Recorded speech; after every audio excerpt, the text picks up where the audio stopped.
25 seconds, a jet engine winds to life at one of the world's airports. Every day, the equivalent population of an English country town crosses the Atlantic, powered by jet propulsion.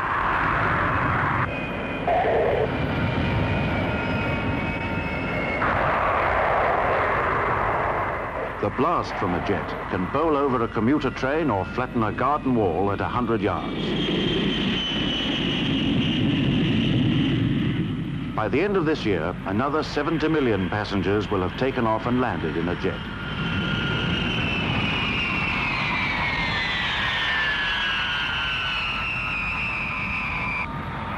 Britain, next to America and Russia, is now the biggest user of jet travel in the world. Yet until 25 years ago this week, May the 15th, 1941 to be exact, a jet aircraft had never flown in this country, nor in America, nor in Russia. The story of jet flight is essentially the story of a young RAF officer who had made his reputation as a crazy flyer.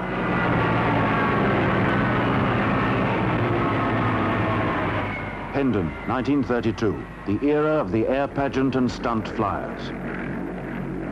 One of the daredevil pilots flying this wood and canvas biplane is called Frank Whittle.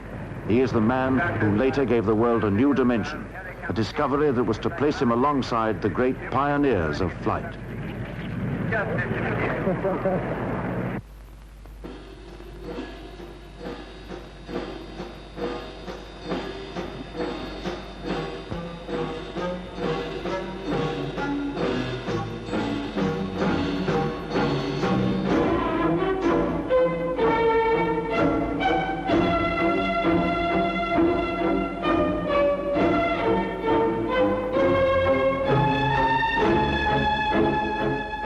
Frank Whittle was born in June 1907.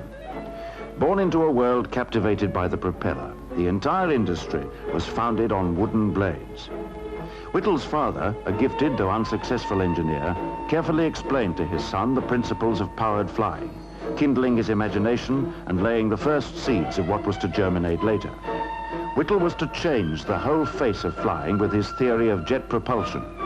Today, at 58 and now Sir Frank, the knighthood came from making the theory work, Whittle has found himself placed alongside such immortal flying men as Orville Wright, who made his historic first propeller flight only 4 years before Whittle was born.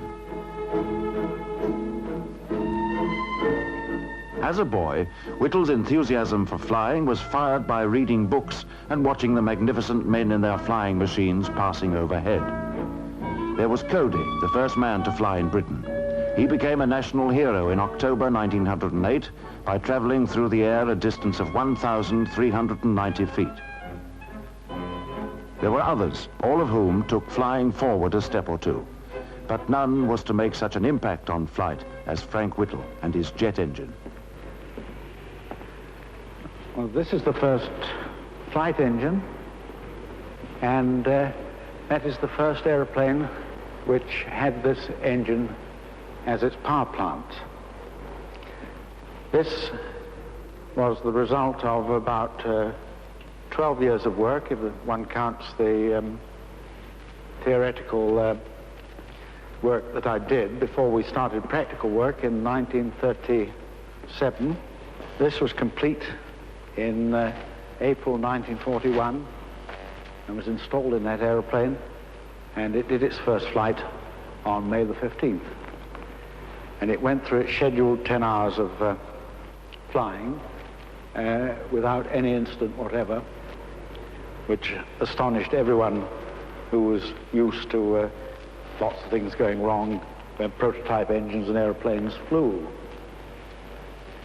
This engine was installed in the fuselage behind the pilot's cockpit, and the exhaust pipe led from there right to the tail of the aeroplane.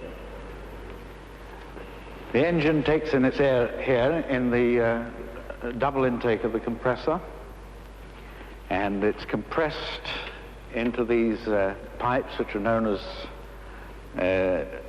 technically as diffusers, but which we always referred to as the elephant's trunks, into these combustion chambers where the air was heated.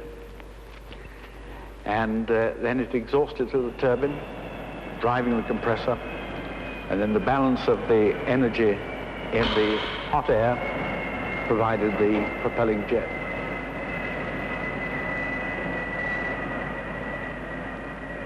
"25 years ago, at tea time last Sunday, the first Whittle jet flew over this spot. Well, I just come down to do my usual spot of gardening after tea. Was going along merrily and heard the whistling noise. Couldn't think what it was. Looked up and saw a plane coming. When it got overhead, I noticed there wasn't a propeller. So I downed tools and ran in the house to tell everybody I'd seen an aeroplane without a propeller. Of course, nobody believed me. And we heard some most extraordinary stories about it. One officer swore that it was propelled by a Merlin engine with a little four-bladed propeller in the nose of the aeroplane. He said he knew because he'd seen it. It shows how reliable eyewitness accounts sometimes are. There were others who also could not believe their eyes, even when they saw that first jet flight from this airfield in Lincolnshire. To them, only propeller-driven flight was possible. And indeed, this is not surprising, as Lance White, a founder member of Whittle's team, explains. Of course, best of all was the stunningly simple idea. One rotating part producing 20,000 horsepower instead of those dreadful reciprocating engines. I remember Whittle telling me that any attempt to increase their efficiency would just mean more and more moving parts. And here was this overwhelming idea to substitute one spinning turbine for the dreadful aero engines of the time, which were hundreds of reciprocating parts moving about and wasting all their energy. In 1941, Whittle at last had a chance to really test out his theory. His engine was installed in a specially built aeroplane constructed by the Gloucester Aircraft Company. It was called the Gloucester-Whittle E-28, the E standing for experimental. To preserve secrecy on the journey to Cranwell, a dummy propeller was fitted to the aircraft's nose. But official attitude towards the engine was still cool, as another member of Whittle's team, Johnny Johnson, recalls. I was responsible for the arrangements for getting the aeroplane up to Cranwell and flying them, and of course the Cranwell police were responsible for the actual security and so on, but I had a general responsibility for issuing passes and so on. And about, I think, a week before the first flight, I telephoned to the ministry in London and asked that an official photographer be sent up to record this event, which I was quite sure was going to be historic. They just didn't bother. There wasn't an official photographer. Fortunately, there was an unofficial one who committed a crime. And there was a film taken, but it was not a very good film. But the ministry just didn't recognize that there was any particular importance in that event. This is that historic amateur piece of film, recording a moment of world history.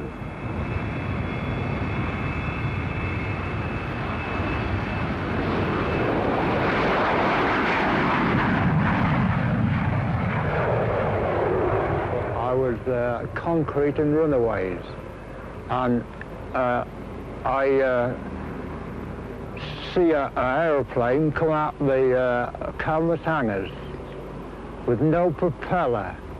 That fascinated more than me than anything, because I wondered how it was going to move on the ground without a propeller, as we was used to seeing aeroplanes with propellers, and this one particular had no propeller. And it come right close up to us and turned into the wind and run on the ground just like a partridge and took off up in the air, and it circled round, were whistling round, all around, and then it disappeared in the clouds. Well, people, of course, thought that it was a very great thrill for me when it took off, but I'd been waiting for this for so long, and by this time it was the Meteor prototype, which was all important. And so that I can't honestly say that there was a very great thrill attached to it. We just knew that it would fly. There was no reason why it shouldn't. When the first flight took place, there was a considerable gathering of top brass of the Air Ministry vintage, serving officers, and a great many technical people. A lot of them awfully good technical people. And the fact is that certainly 50% of the technical people didn't think it would work. They couldn't absorb the first principles. They were prepared to say, oh yes, we know all about Newton's laws and so on, and action and reaction are equal and opposite, but didn't know what that meant. And when it came to the bit and you saw action and reaction being opposite in an aeroplane, they just didn't think it would work. They thought it was going to be dangerous. And they practically shuddered and turned their backs because they thought that poor Jerry Sayers, who was afterwards killed in a conventional propeller aeroplane, was going to kill himself.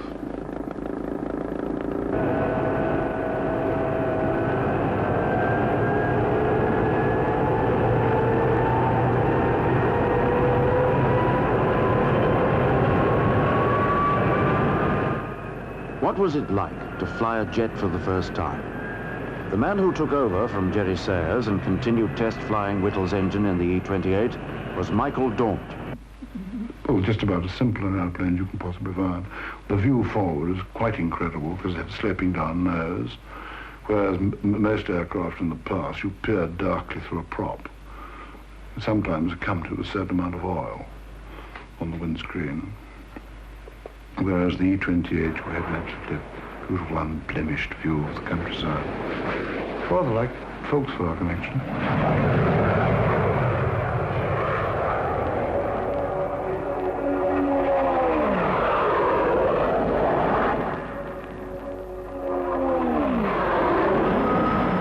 Michael Daunt was the test pilot chosen to show Whittle's jet to Winston Churchill. Well, I was lucky enough to be flying the E-2839 when a fairly remarkable thing was staged in this country in the middle of a war. It was not a good day, and we decided that the best way to show Sir Winston that this was something was to show that without the aid of a dive, it was damn fast. And so I had the enormous pleasure of being able to do low flying officially, and with only about 200-foot dive came across the aerodrome with a good 350, which was very fast in those days on the clock.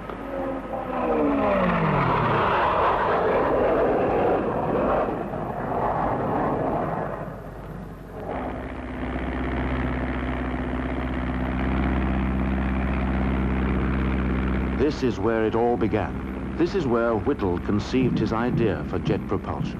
This is the RAF College of Cranwell in 1925. Whittle came here as a 16-year-old boy apprentice. As a boy in a man's world, he had to keep his distance from real aeroplanes, so he did the next best thing. As an apprentice, I spent all my spare time and a good deal of time that I shouldn't have spent in the Model Aircraft Society. In the early days, the apprentices' wing was known as the boys' wing, and the Model Aircraft Society was the boys' wing Model Aircraft Society with the initials BWMAS, which most people said stood for Boy Whittle's Model Aircraft Society. In 1926, 5 officer cadetships were opened to Cranwell's 600 boy apprentices. Whittle passed out 6th, but the top apprentice failed on medical grounds, and 264-365 boy Whittle F scraped in. Whittle, at 19, found himself in his version of paradise, but he soon came to one inescapable conclusion. No matter how big and powerful a propeller engine was, it was still limited in performance. But he kept his theory to himself. I wasn't in the habit of talking about it as far as I remember, except to one of my fellow cadets who later became extremely important in the subsequent history of the jet. That was R.D. Williams, now Sir Rolf Dudley Williams. Williams, a future Conservative MP, shared a room at Cranwell with Whittle, and a firm friendship sprang up between them. And I can well remember meeting him and being immediately impressed by the confidence that he had in his own ability and in his own judgment. And I think the most fascinating experience that I had at Cranwell with him was the way he challenged so many of my long-held beliefs in a wide variety of subjects. He introduced me to socialism, and for a time I was attracted to the theory, but I thought there were certain fallacies in it. During our time at Cranwell, Frank Whittle quickly began to challenge the ordinary things about aeroplanes as well. And in his second year at Cranwell, when we all had to write theses on various subjects, he produced a quite remarkable one, the start of his thinking about the importance of the development of the gas turbine. Whittle was 22 years old when he wrote his thesis. He wrote it in a sixpenny exercise book, outlining the calculations for an engine that would fly at 500 miles an hour. The top speed of an RAF fighter in those days was about 150 miles an hour. His carefully written arguments for a new kind of power to lift man higher and faster than the world had ever known before was the starting point in Whittle's career as a jet pioneer. As he lived among propeller-driven aircraft, Whittle became convinced that his new theory must work. 35 years later, in his holiday home in Jamaica, he recalls why. Because it was obvious from the work I'd done that the only way you could combine high speed and long range was by flying very high. So I was seeking a power plant which would work at great heights. See, the piston engine and propeller wouldn't, because the thin air affected the power to such an extent that at, say, 40,000 feet, a piston engine wouldn't even turn itself round. But it was piston engine aircraft that first brought Whittle's name before the public.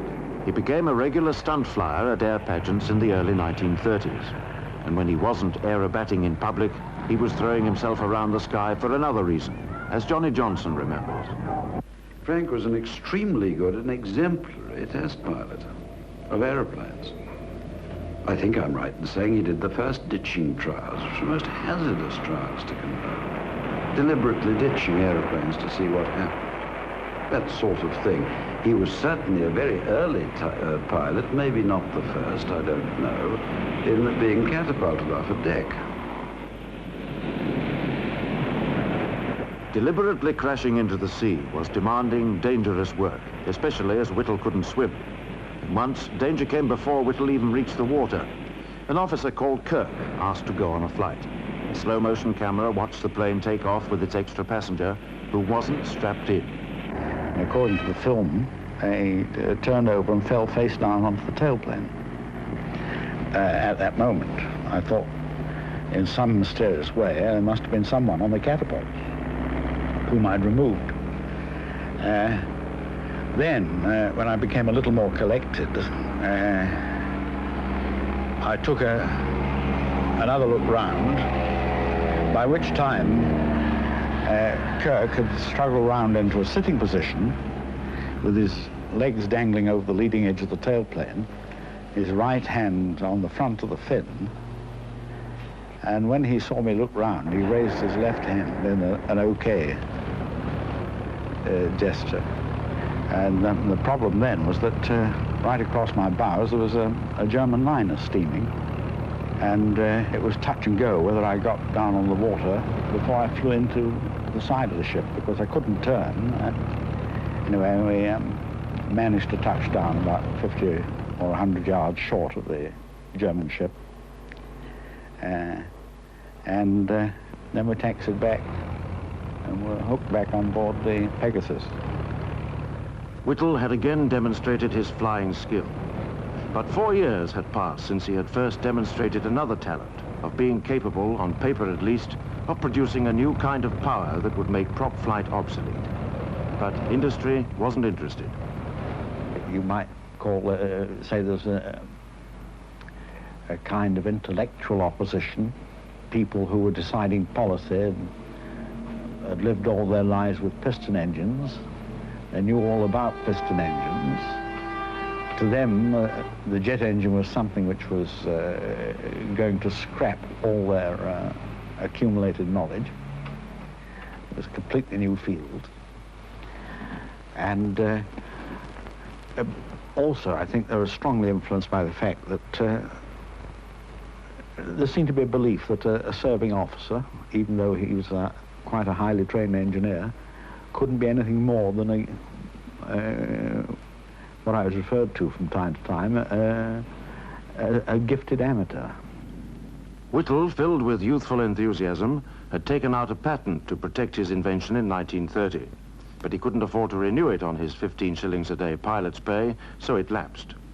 Then, in 1935, 2 ex-RAF officers revived Whittle's hopes.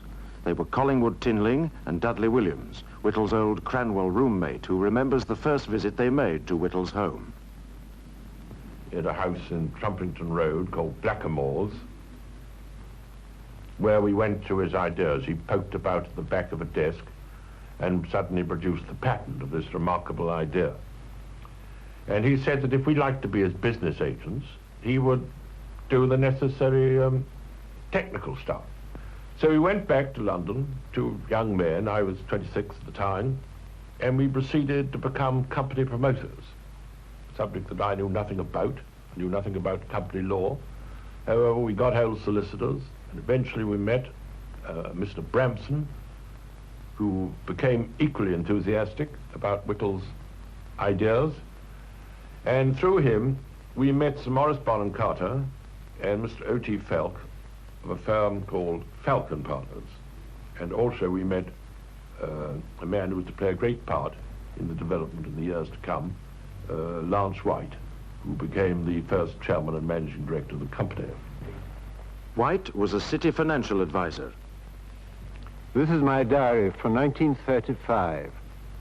September the 11th. I see these words, stratosphere plane, query.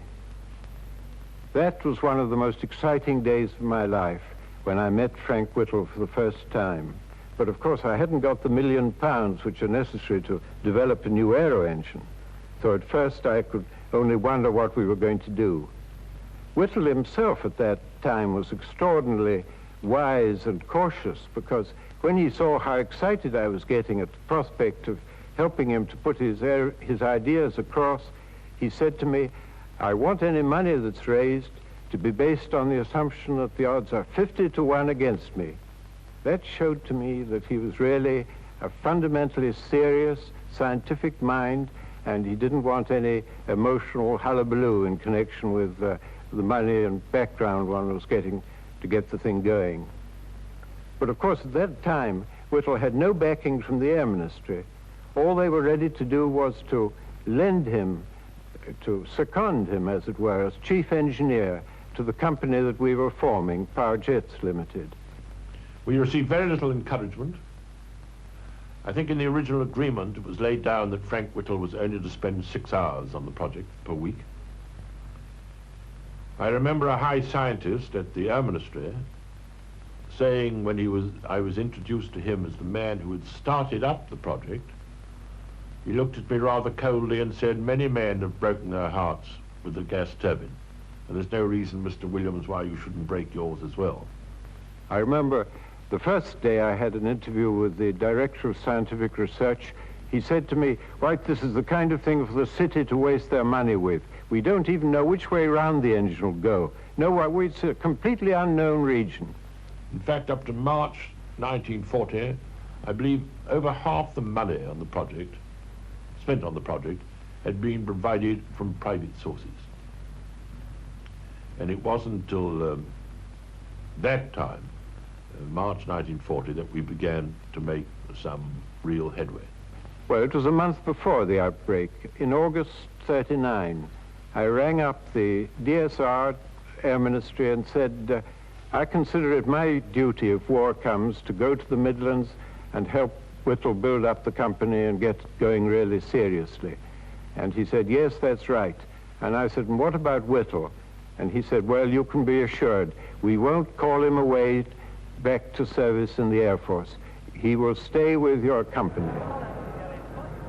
War found Whittle in a converted iron foundry in Lutterworth, Leicestershire. It was the first real home he had found for his engine. Here he had test bench run it up to the point where it could have powered a plane at 500 miles an hour. Britain would need such planes for its war effort.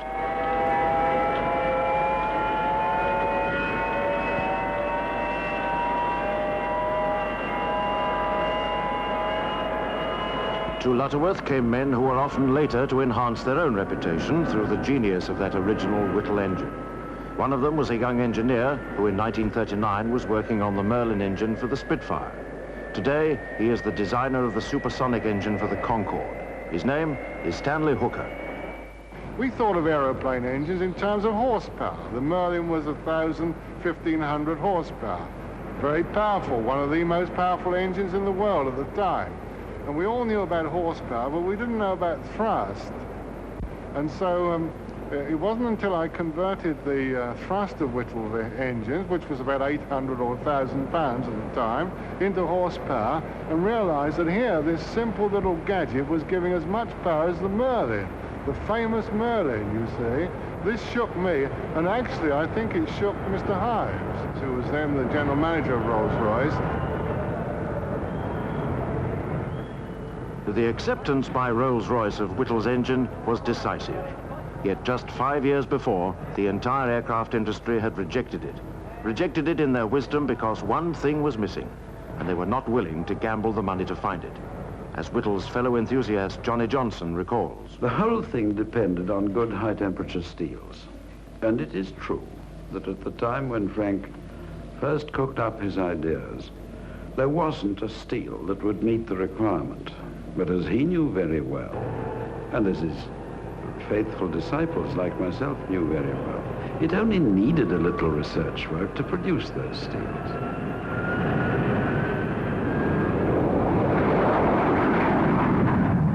(1941), and Whittle's jet had passed its test trials. Rolls-Royce, the Bristol Aeroplane Company, Armstrong Siddeley, de Havilland and Metropolitan Vickers were now all involved. What nobody in Britain knew was that 500 miles away, in total secrecy, Germany had already put a jet on the production line.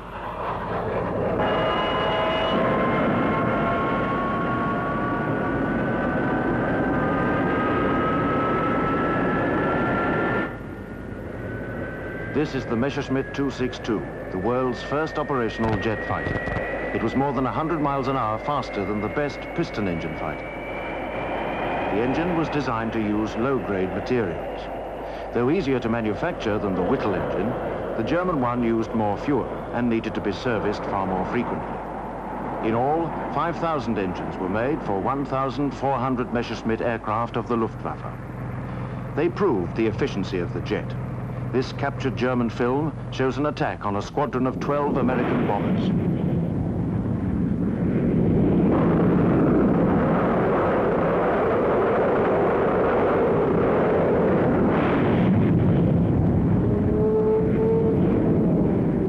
Germans had taken a world lead in jet production.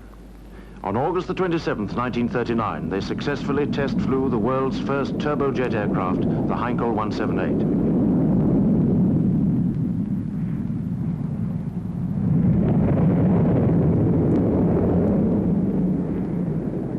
The men who celebrated that first flight were the German airframe designer Ernst Heinkel and his young jet engine designer Pabst von Ohain, the man who was Whittle's only real rival.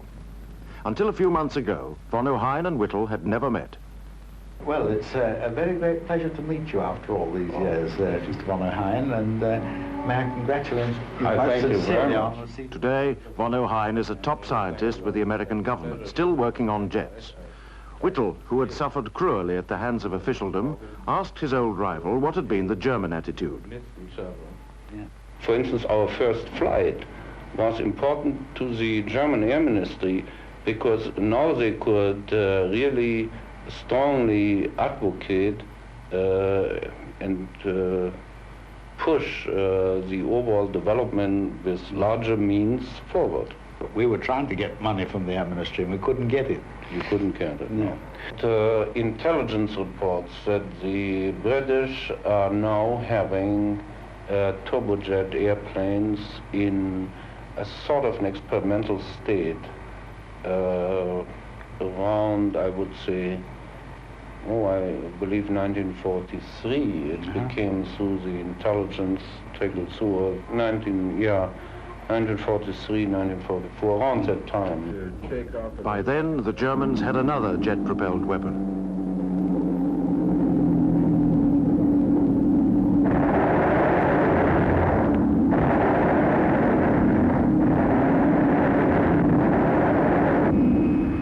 Britain's answer to the V-bombs was the Meteor, the RAF's first operational jet fighter. Powered by Whittle's jet engine, the Meteor scrambled for the first time in July 1944, when the pilots of 616 Squadron flew to meet the V-bombs.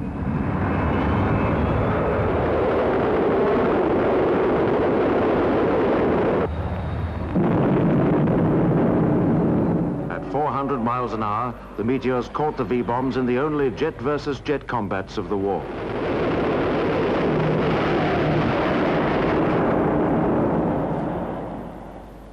With the V-bombs outmatched, the Germans produced another weapon, the world's first jet fighter bomber, the Arado.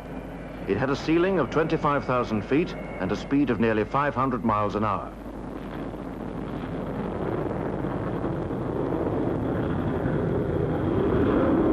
The engines of this aircraft were the design child of Bruno Bruckmann of the BMW company of Bavaria. After the war, Bruckmann was taken to America, where he now works for the General Electric company. There, he talked to Whittle about his wartime work. Well, you were also in the very early days of the jet engine. Yes, I was. And with BMW, I believe. With BMW, that's right. I imagine you must have had your problems, as I did, with policy. We had lots of problems. No, well, with money less, I should say. We had a lot of backing, a lot of priorities, and you know that the material was scarce at this time and was mainly be used for production type and lesser for development type. But we got the priorities in order to actually continue the work. We got the priorities on manpower and material. The pressure naturally rose tremendously when, for an example, we were bombed out and we had to recover from bombing, which we tried to do. I can tell you so much that one of our larger engines, which we had designed, was bombed out 3 times before we really brought an engine to test. The tests over, the engines were installed in this aircraft, the world's first 4-engine jet bomber, the Arado 234, still capable of winning the war for Germany as late as 1944. It was nearly twice as fast as any Allied bomber, and with a ceiling of 40,000 feet, was out of range of most fighters. Fitted with a special undercarriage, the bomber needed long runways. Germany was defeated before these bombers could go into production. One of the most vital flights in the last war was on the 29th of September, 1941. A solitary Liberator flew from Britain to America, carried a Whittle engine. With it went one of Whittle's engineers, Dan Walker. It was flown over in a Liberator supplied by General Arnold, taken to pieces and flown over, and we reassembled it in the States and ran it in a test chamber they had prepared for it.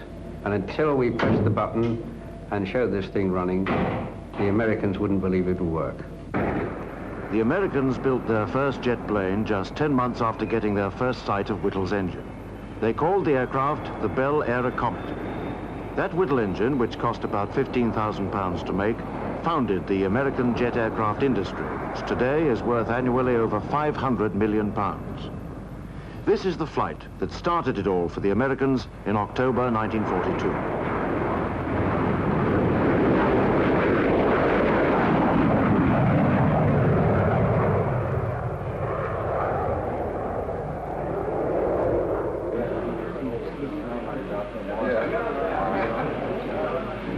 The most difficult problem we had to solve was getting the combustion right. These are the combustion chambers, and it took us about 3 years before we could get really satisfactory combustion. The sort of trouble we were in was that these parts... America had never forgotten its debt to Whittle or his engine. Nearly 25 years after their first jet flew, Americans were still fascinated to hear from Whittle how he made it all possible. Distribution right, and that was bad for the turbine. The red fan there as well. The turbine? Don't call it a fan. Yeah. Oh, I call that sacrilege, calling this a fan. During his last trip to America, Whittle visited General Electric, the company which first manufactured his engine in America. There, Bruno Bruckmann, the one-time German jet engine designer, showed Whittle his latest development. Well, here, Sir Frank, I'm proud to show you probably the largest development and one of the latest development of our company. It's the GE4 engine. And as you well can see, it has surpassed every other engine we have developed so far as dimensions go, or yes, at least as far as the turbojet development goes. It's enormous. Are you allowed to say what thrust it will develop? Oh, it will develop a thrust in the order of magnitude of 40,000 pounds plus, and is supposed to power the supersonic transport of the future. Now, it's a long way which we have come from the days where you have designed, started to design this type of engine. Yes, indeed, yes. Yes, this would be 1,600 pounds as against this 40,000. This is about right. Today, Whittle's engine is a museum piece. Whittle himself hasn't designed a jet engine for 20 years, but Bruckmann, once one of Whittle's keenest rivals, has had the opportunity to design bigger and better jet engines. Engines like those which provide the supersonic power for this, the American XB-70, the biggest jet aircraft in the world. The first test trial of the XB-70, unlike that first flight of Whittle's, where the Air Ministry wouldn't spend a few pounds on one cameraman, got the most detailed film coverage that any flight has ever had.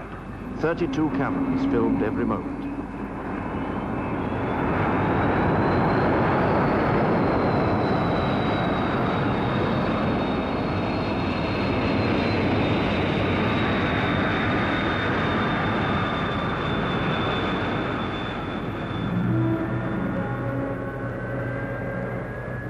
The engines are 40 times more powerful than the first jet engine Whittle produced. At full power, 3 times the speed of sound, they send the XB-70 blistering through the stratosphere. When the XB-70 first flew supersonic, the paint was stripped from its fuselage.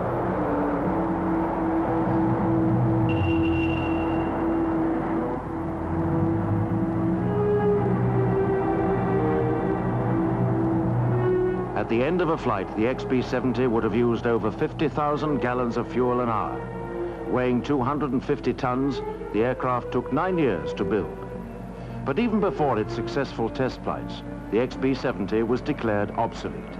It had been planned as a bomber, but guided missiles replaced it. Now it is helping to give America practical experience in preparation for their first supersonic passenger flight.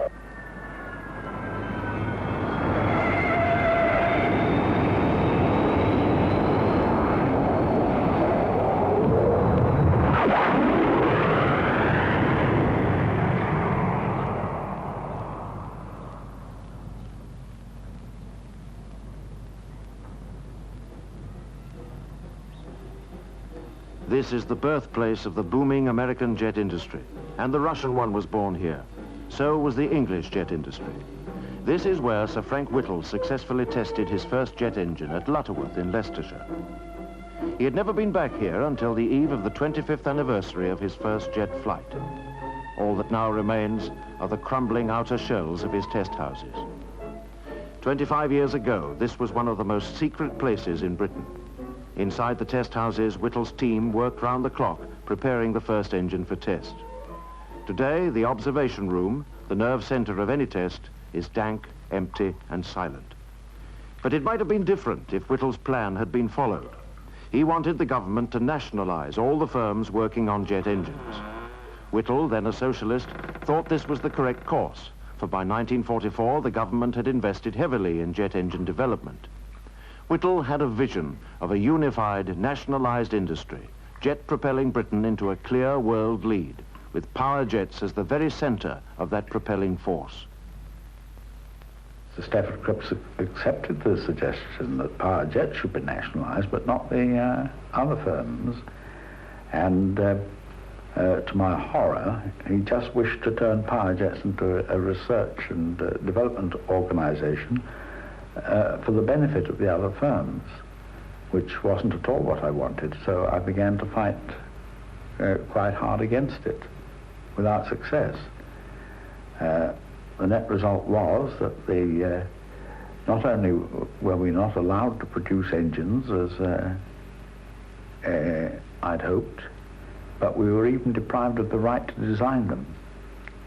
So that you had this situation in which the people who'd launched the industry were robbed of the right to continue to design engines. This was the fundamental mistake, I think, that Cripps made. And as a result, our design team felt extremely frustrated and eventually broke up. It was a great grief to me because it was and to Sir Frank Whittle, it was a team that he'd picked with great care. At the time, I thought it was the biggest catastrophe that had ever happened. I did recognize the validity of the proposition that to disseminate the team among all industry instead of focusing it in one place might be beneficial. One of the last developments Whittle's team was working on before disbanding was an engine for a supersonic plane, the first one in the world. Research work had reached an advanced stage when the government's chief scientist, Sir Ben Lockspizer, made a critical decision. The project was cancelled because he thought it was too dangerous. The airframe to carry Whittle's supersonic engine was being built by F.G. Miles. By the time that 1946 came, the job was in sight. We hoped to fly it by the end of the year at latest. There would have been a 2.5-year program, not long according to present-day breakthrough times. So you can imagine the kind of shock that to pick up the telephone one day as I did and hear somebody speaking from the chief scientist's office and just saying, I have some bad news for you, Miles, old boy, you know. We're cancelling the supersonic project. Well, I really don't know poor Frank Whittle's reaction to this, but my first one was extreme anger. Later on was, of course, mine was the same as the whole of our team of people who've been working so enthusiastically on the job. They were shattered. This was Whittle's supersonic engine. It marked the end of the road for him as a jet pioneer. Whittle, an air commodore in the RAF, finally found the strain of being balked by official policy too much. In 1946, he resigned in protest from power jets. In 1948, he resigned from the RAF on health grounds. A grateful government awarded him £100,000, the highest ever award given to an inventor. When Whittle resigned and his team disbanded, the government stuck to its policy. It would never design or manufacture jet engines through a nationalized industry as Whittle wanted. This is the National Gas Turbine Establishment, which grew out of the nationalization of Whittle's company 20 years ago. One job this £20 million plant does is to test engines for the manufacturing giants Rolls-Royce and Bristol Siddeley. Bristol built this 40,000 horsepower engine for the Concorde supersonic airliner. These men are testing the Concorde engine. They work in a control room that is the nerve center of the £50 million supersonic engine test project. Another $50 million will be spent on flight trials. Here, in one of the 4 test cells, preparations are underway for a test run. It takes 80 men to test the 25,000 parts of a Concorde engine. Here, in test cell 3, the engines can be subjected to the conditions they will encounter when they fly at 60,000 feet at twice the speed of sound. In all, the engines will go through 80,000 hours of trials, a far cry from the 25-hour schedule that Whittle had to adhere to. Everything is ready for a run. Clear test area. Clear test area. Clear test area. To reduce the effects of any possible explosion during testing, the engine is corseted in steel mesh. The engine cell is underground in an attempt to reduce the noise level of its blast.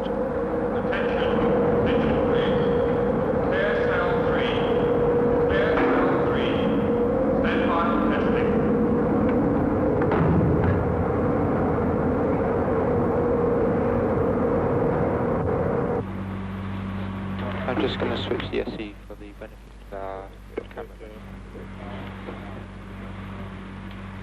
Right, would you like the engine then, please, Roy? That's yellow, please. Right, HP cock. And ignition.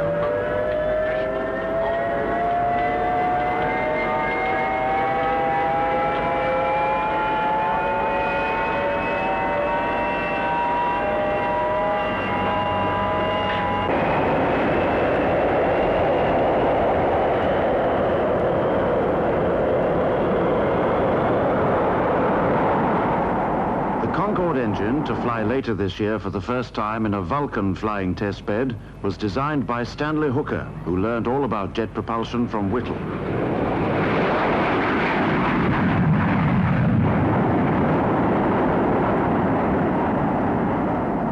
But what had happened to Whittle in the last 20 years? I lost touch with Frank for a number of years, and then I found out that he was living down in Devon. So I wrote to him and said, you know, it'd be very nice if he would come and just have a look at the work we were doing, you know, the stuff he started. I mean, somebody's got to carry it on. We can't let it. And would he care to come and have a look at our engines? And he came and he did look at them. And then before he went, he said, you know, I'm working on this turbo drill, and I've got it to this stage, and I'm thinking of going off to the States to see if I can interest firms in it over there. But before I go, I'd like to offer it to Bristol Siddeley. Bristol Siddeley jumped at the offer.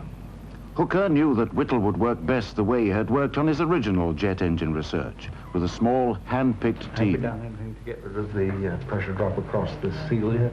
Yes, we're going to put a pressure reducer on those. Yes, because we may have to use a jet bit, you know, according to some of the results we've been having just lately. Yes, that's true. Yeah. Whittle's invention is a new way of driving, faster and cheaper, the cutting teeth of a rock drill in the search for oil or gas. It would alter the characteristics of the ram, of course, yes, because the total pressure drop operating the exit area of the piston tube. Whittle's research laboratory is in a country house 2 miles from his home in Devon. He works on his new love with the same enthusiasm as he once applied to getting his jet engine airborne.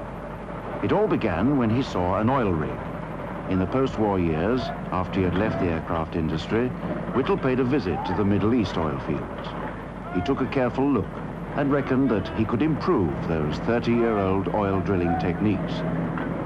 With the backing of the huge Bristol Siddeley organization, he has seen his ideas getting not so much off the ground as successfully under it.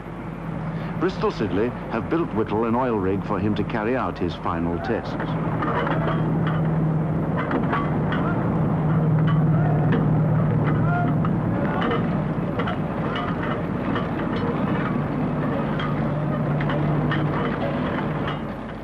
At 58, Whittle is on the point of seeing another invention of his, yet again making a breakthrough. I have been on this job for nearly 11 years, on and off. That seems rather a long time for something so remote from the jet engine, but in fact, it's not as different from the jet engine as one would think from the appearance of it, because much of the mechanical engineering is quite similar, and of course it has a turbine inside. What we hope for, and what we're sure we're going to get, is very much faster rates of rock cutting with this tool. Instead of the whole of the drill string being turned from the top by the rotary table, the power is applied immediately at the bit where it is needed. Today, Whittle is not short of backing, the thing he desperately needed for his jet engine 30 years ago, as Stanley Hooker explains. You know, Frank Whittle had great problem trying to sell his jet engine to the industry in the early days, and of course we all missed out by turning it down, and I said, we won't turn your second idea down, even if it's a bad one, we'll try it out. Hooker knows he has little to worry about. Whittle hasn't produced an idea that doesn't work in a lifetime. He develops his best ideas in the quiet of his home.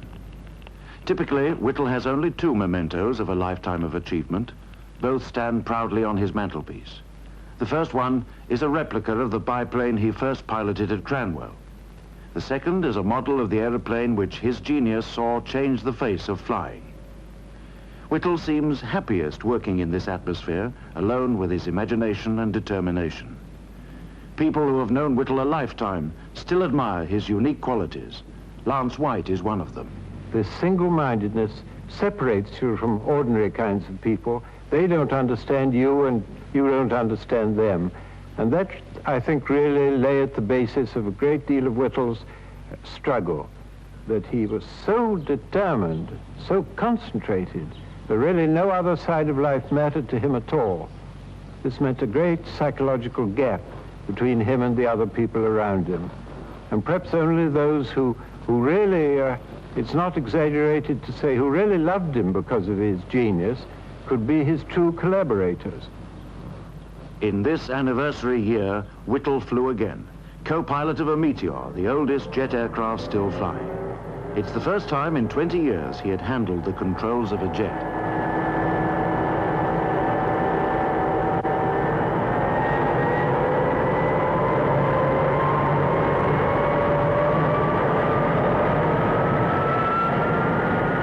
The noise of a jet engine has become an established part of our life. Yet until 25 years ago this week, practical jet propulsion as we know it had never existed except in the fertile brain of Frank Whittle, the man who almost single-handed and against tremendous odds did what almost everybody said was impossible. He was a mere boy when he first had the idea, and above all else, he retained a boyish enthusiasm for jet propulsion. Even today, in late middle age, he enjoys nothing better than sitting in a jet cockpit, free of the limitations that propeller-driven flight had for him.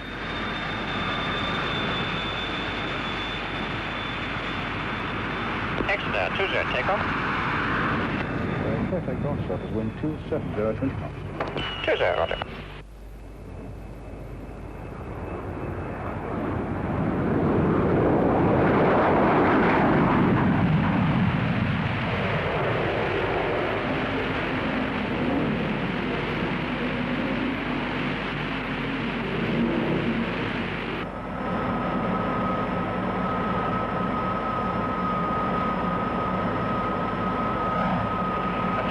Now, please, Sir Frank.